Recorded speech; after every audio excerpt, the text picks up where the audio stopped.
Welcome everyone. Today we've got old Sergeant Slaughter. He was a mail-in thing. You had to get on these. You had to actually collect certificates or something that came with the other action figures. And I think you had to collect 5, and there was a 900 number you could call. It charged like 50 cents, and they give you a special code where you only needed 4 figures. And the special code was like, it was 1984, 1985, whatever the year was. And he got the G.I. Joe logo on his tights there.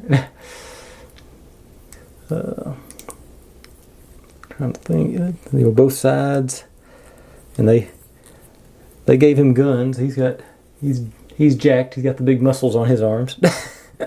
Swivel arm battle grip, and he came with a I get what do you call it, a pommel or something. It was just a drill sergeant thing, like old. I can't remember what there was some movie where a guy walked around and that was his thing. He had a little riding crop looking deal, and of course he got his whistle. I think he was supposed to just be like a trainer. He wasn't actually supposed to go out in the field, I think is how they sort of put him. And let's see. Yeah, I don't think there's any other details on the back side. No.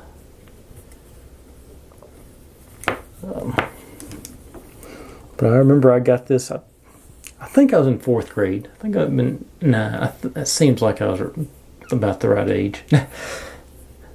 But Leslie, there, that was him, and he was a big professional wrestler in the day, but I didn't know him at this point. He wasn't, I watched the Memphis wrestling more than I did the WWE or WWF back then.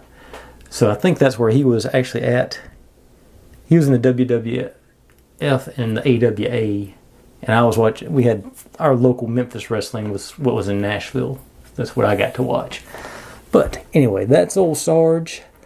Thanks for watching, everybody. If you're digging what I'm doing, make sure and subscribe, because I got plenty more to go where this came from, and I'm just having a good time reminiscing about these old guys. So we'll see you next time.